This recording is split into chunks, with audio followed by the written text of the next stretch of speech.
হেই, তোমাদের সবাইকে দ্য পলিটিগুরুর ফ্যামিলিতে আবারও স্বাগত জানাচ্ছি।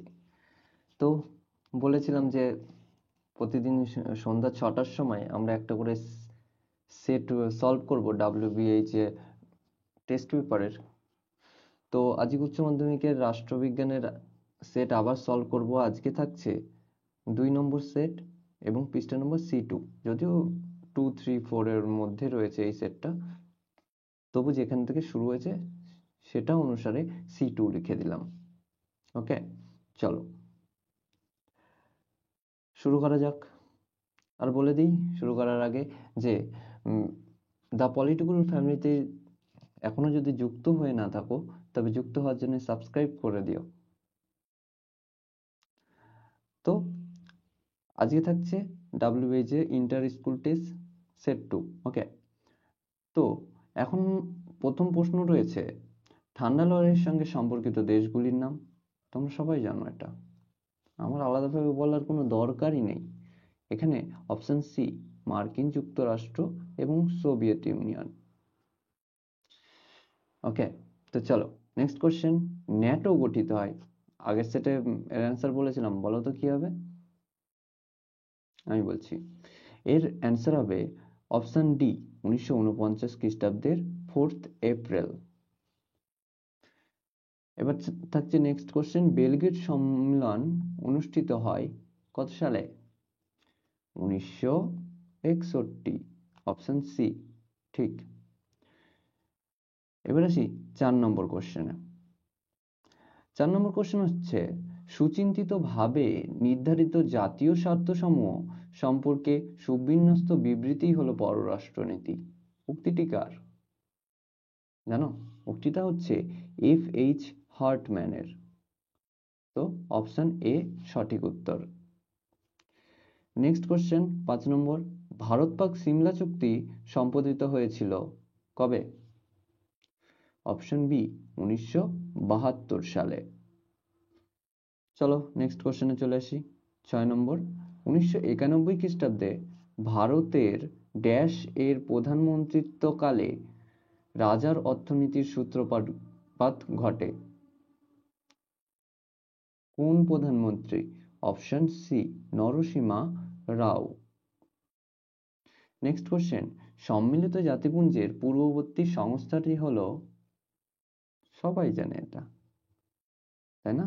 তোমরা সবাই জানো, অপশন ডি জাতিসংঘ বা লিগ অফ নেশন। আচ্ছা বলো তো, জাতিসংঘ বা লিগ অফ নেশন কবে গঠিত হয়? কমেন্টে জানিও।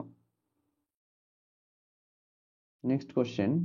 নিরাপত্তা পরিষদের অস্থায়ী সদস্যদের কার্যকাল কত বছর? আগের দিনই বলেছিলাম 2 বছর। অপশন এ ঠিক। এবার হচ্ছে 9 নম্বর কোশ্চেন। জাতিপুঞ্জের মহাসচিব নিরাপত্তা পরিষদের সুপারিশ অনুসারে ড্যাশের দ্বারা নির্বাচিত হন। কার দ্বারা? আগের দিন এই কোশ্চেনটাও ছিল, সাধারণ সবার দ্বারা। তো অপশন এ এটাই সঠিক। এবার আসছে সাধারণ সভাকে কূটনীতিবিদদের সম্মেলন বলেছেন, কে বলেছেন? Option D Schuman. চলো নেক্সট কোশ্চেনে যাওয়া যাক। এবার আসছে সুপ্রিম কোর্টের বিচারপতিদের অবসর গ্রহণের বয়স কত? কত? 60 বছর? না, 65 বছর। অপশন এ, অপশন এ 65 বছর।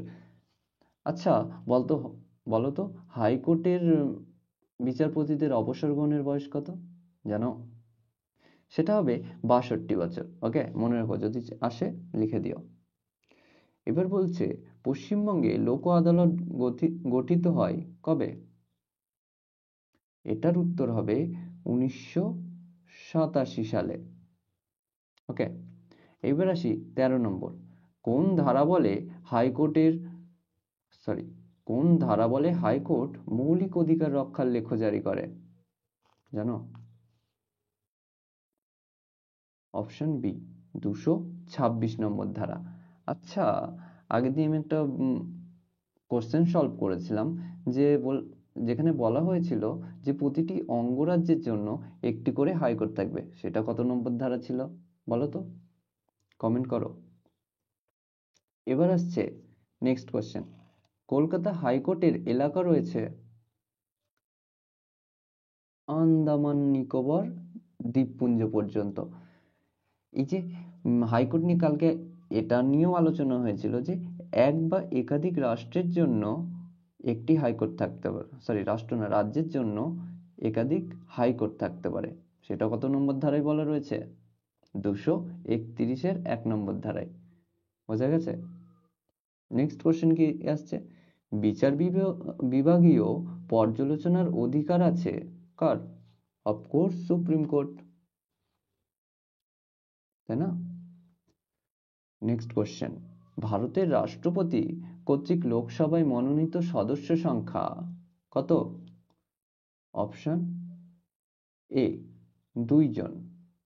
দেখো, রাষ্ট্রপতি লোকসভায় 2 জন মনোনীত করতে পারে এবং রাজ্যসভায় 12 জনকে করতে পারে।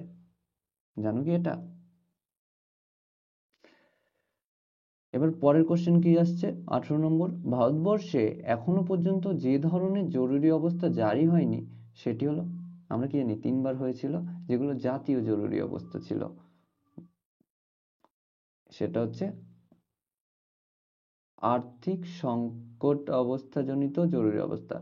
3টে হয়েছিল জাতীয় জরুরি অবস্থা ছিল, মানে বাকি 3টে ছিল, শুধু এটাই ছিল না। ঠিক আছে, চলো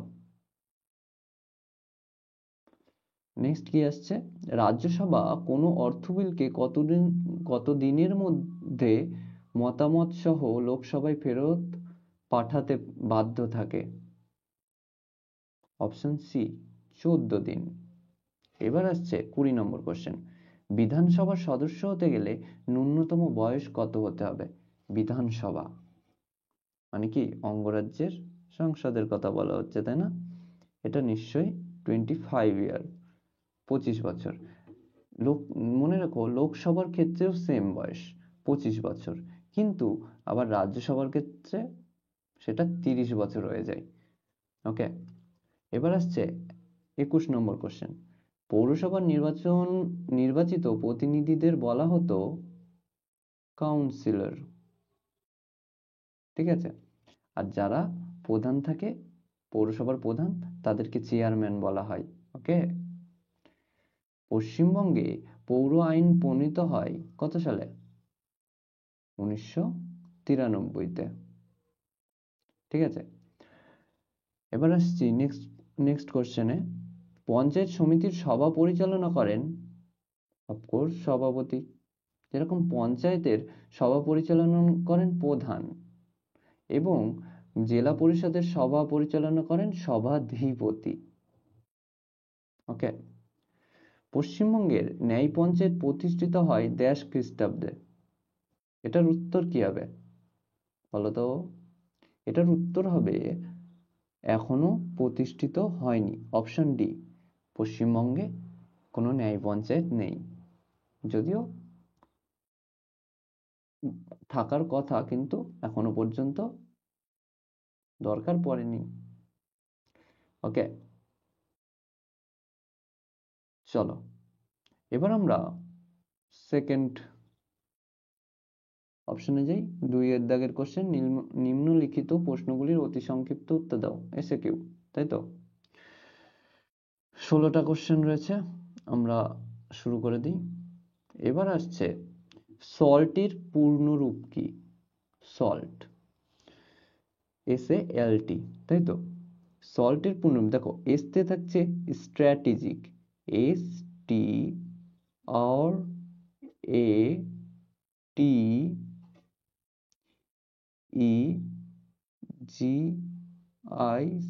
বানান যদি ভুল থাকে একটু ঠিক করে নিও।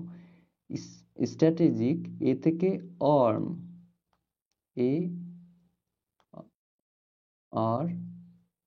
ARM, আর্ম, লিমিটেশন, LIMI, লিমি, TATION,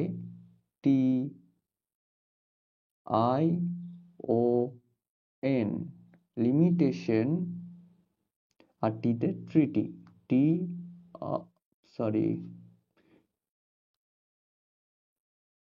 কি হচ্ছে, টি আর ই এ টি ওয়াই। ওকে, তো কি হচ্ছে, সল্টের ফুল ফর্ম হচ্ছে স্ট্র্যাটেজিক আর্ম লিমিটেশন ট্রিটি। তো নেক্সট কোশ্চেন কি আছে,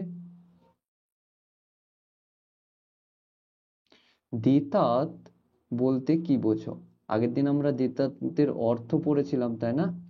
তো আজকে আমরা কি পড়বো, দেতাত কি, তাই তো? চলো দেখো, অ্যাকচুয়ালি এটাকে আমরা দেতাত বা দাতাত দুটোই বলতে পারি। তো দেতাত কথাটি একটি ফরাসি শব্দ, বা এই শব্দটি একটি ফরাসি শব্দ, যার অর্থ হচ্ছে দুটি, বা বলতে পারো দুটি বা তার বেশি শত্রুভাবাপন্ন দেশের মধ্যে কি করা, আলোচনার মাধ্যমে তাদের যে সম্পর্কটা সেটা সহজ করে তোলা। আর এই যে সহজ করার যে পদ্ধতিটা, এটাকেই আমরা দেতাত বলে থাকি। ওকে, আর দেতাত কথার অর্থ হচ্ছে কি, পুরনো বন্ধুত্বের পুনঃপ্রতিষ্ঠা, বা দুটি শত্রুভাবাপন্ন দেশের সম্পর্ককে সহজ করে তোলা আলোচনার মাধ্যমে, এটাকেই দেতাত বলতে। অর্থটাও এখানে উল্লেখ করে দিলেও নাম্বার দিয়ে দেবে। এবার আসছে 2 নম্বর দাগের কোশ্চেন, সুয়েজ সংকট কবে দেখা দেয়? দেখো, সুয়েজ সংকট দেখা দেয় 1956 সালে। এই কোশ্চেনটা আগের দিনও ছিল, তাই না? চলো, এবার নেক্সট কোশ্চেন হচ্ছে, পেরেস্ট্রিকা কি? পেরেস্ট্রিকা, তাই না? দাঁড়াও, পেরেস্ট্রিকাটা এটা মুছে নি। পেরেস্ট্রিকা বলতে সাধারণত বোঝাচ্ছে যে পুনর্গঠন, পরিবর্তন এবং সংস্কার সাধনকেই অ্যাকচুয়ালি পেরেস্ট্রোইকা বলা হয়। দেখো, এটা সাধারণত চালু করা হয় এই জন্য যে জনগণ এবং রাষ্ট্রের ওপর থেকে কমিউনিস্ট পার্টির প্রভাব হাঁটানো বা সরানো। ঠিক আছে, এবার আসছে 4 দাগের কোশ্চেন, ব্রিক্স কি? দেখো, ব্রিক্স হচ্ছে এমন একটা সংস্থা বলতে পারো, বা সম্মেলন বলতে পারো, যেটি ব্রাজিল, রাশিয়া, ইন্ডিয়া, চায়না এবং সাউথ আফ্রিকাকে নিয়ে গঠিত হয়, যার উদ্দেশ্য কি ছিল, যে পলিটিক্যালি এবং ইকোনমিক্যালি সম্পর্কটা ঠিক করা। ঠিক আছে, এইবার আসছে G77। G77 কি? আমরা আগের দিন এটা পড়েছিলাম, গ্রুপ 77 বা 77টি রাষ্ট্রের গোষ্ঠী। দেখো, এটাও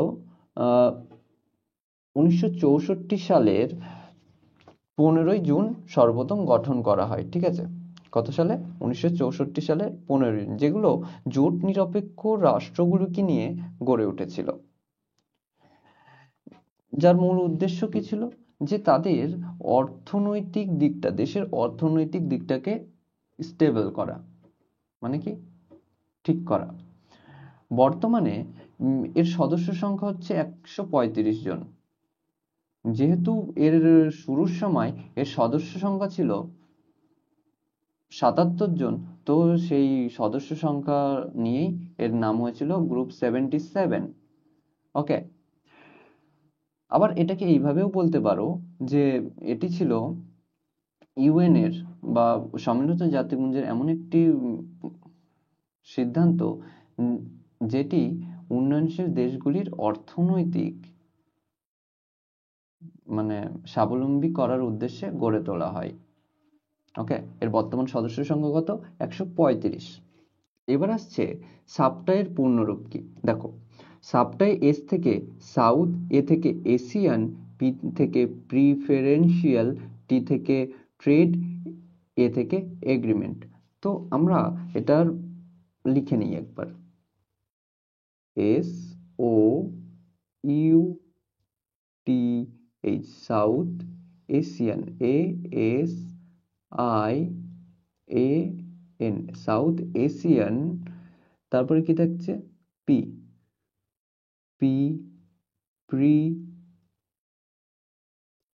preferential, N T, preferential, TRE, trade,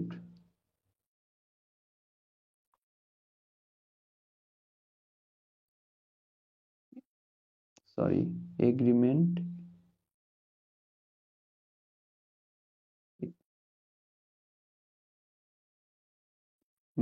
ওকে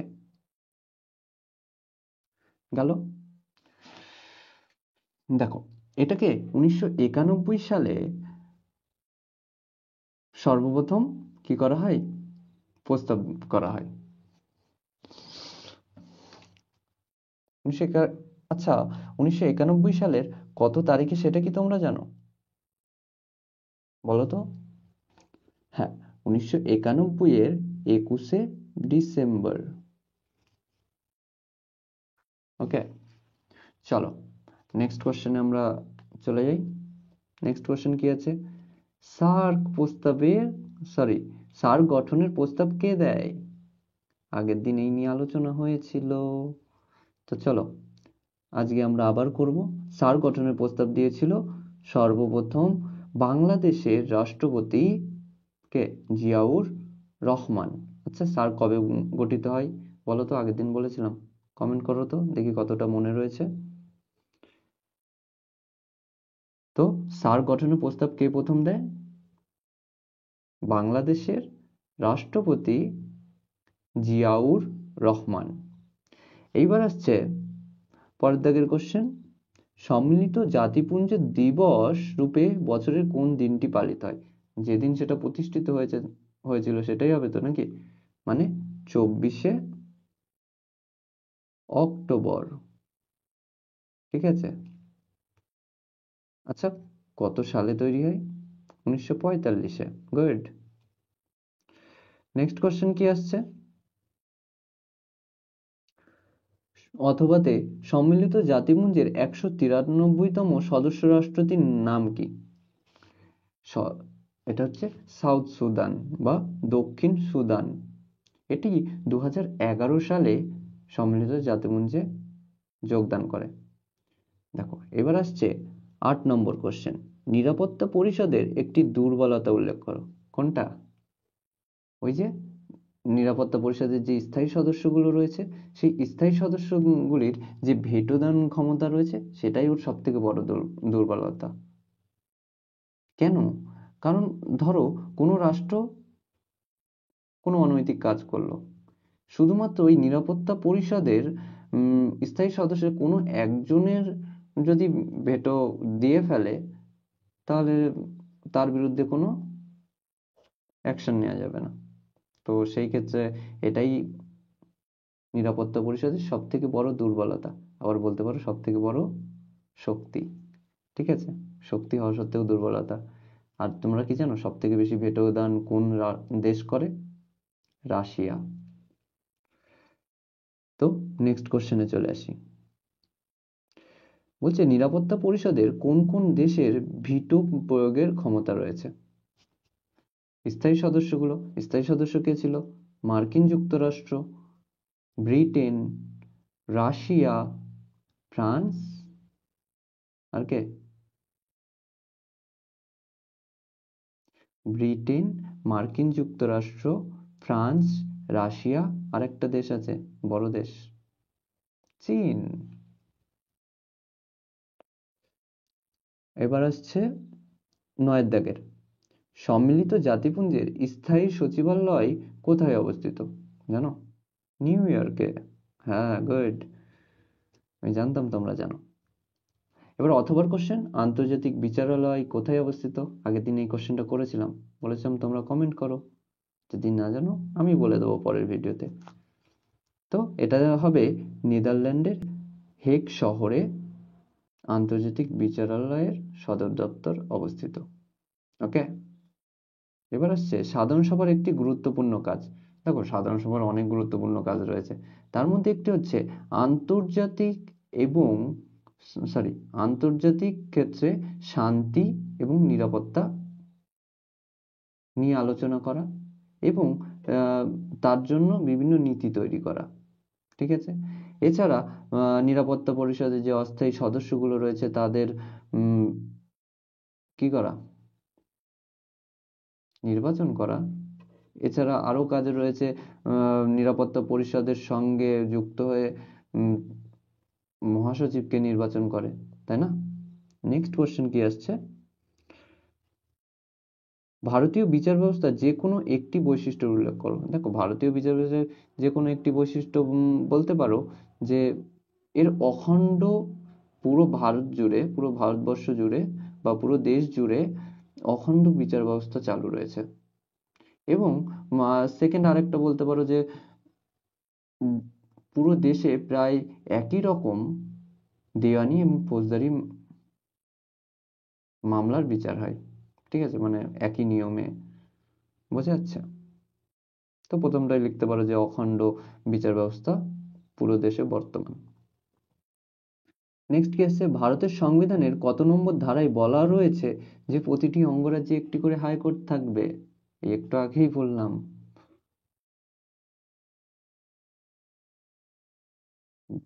214 নম্বর।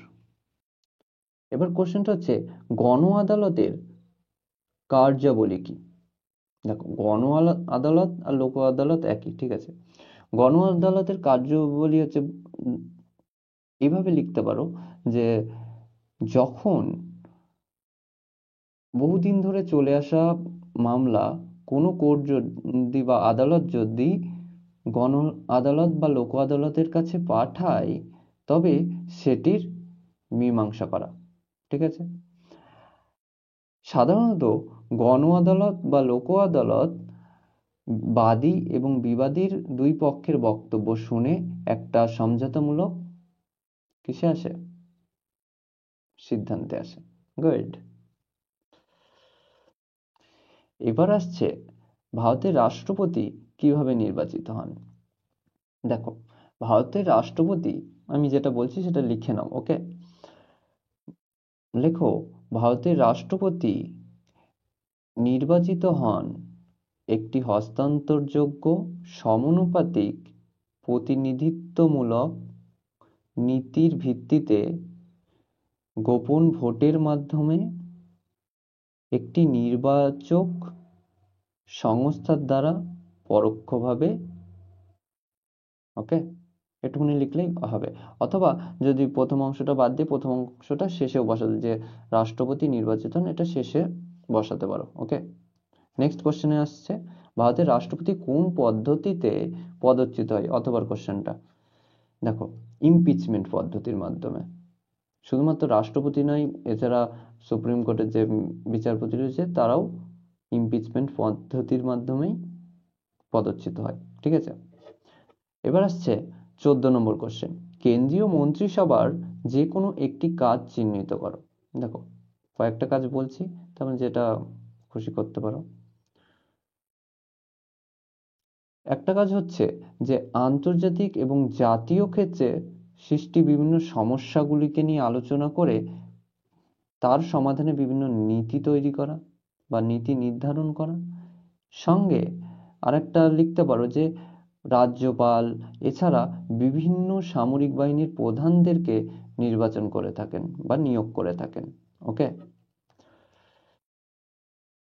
এবার আসছে জেলা পরিষদের দুটি আয়ের উৎস। দেখো, জেলা পরিষদের দুটি আয়ের উৎসের মধ্যে একটা লিখতে পারো যে তার দ্বারা নির্ধারিত বিভিন্ন পথকর, উপকর, ঠিক আছে, ছোট ছোট যে করগুলো দেয় পথের ওপরে, তারপরে জমির ওপরে যে জমির ট্যাক্স হয় না, এগুলো। এছাড়া কেন্দ্র এবং রাজ্য সরকারের দ্বারা দেয়া বিভিন্ন দান অনুদান, আবার কি কেন্দ্র এবং রাজ্য সরকারের দ্বারা দেওয়া বিভিন্ন ঋণ, এগুলো সমস্তই জেলা পরিষদের আয়ের উৎস। এইবার আসছে গ্রাম সংসদ কি। দেখো,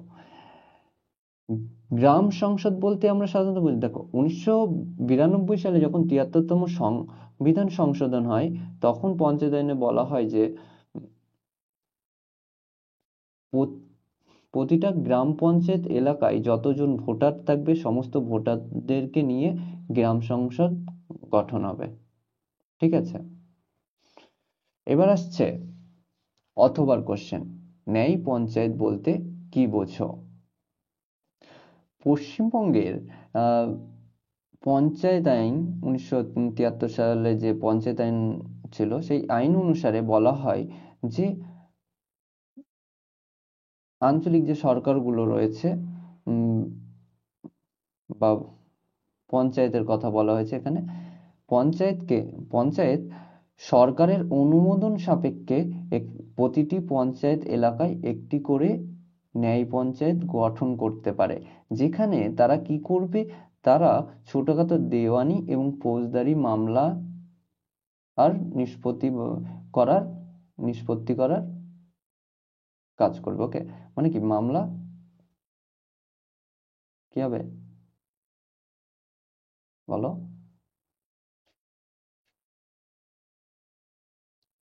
সলভ করবে। এখন আচ্ছা, পশ্চিমবঙ্গে কি ন্যায় পঞ্চায়েত গঠিত হয়েছে? না, একটাও ন্যায় পঞ্চায়েত পশ্চিমবঙ্গে এখনো পর্যন্ত গঠিত হয়নি, দরকার পড়েনি হয়তো। চলো, বড় এসে কিউ তো গেল, বড় কোশ্চেন তো বই থেকে করে নিচ্ছ আমি জানি। তো আর কোনো প্রশ্ন থাকলে তোমরা নিশ্চয়ই এসএমএস করে দিও আমাকে বা কমেন্ট করো, আমি অ্যান্সার দেবো, নো প্রবলেম।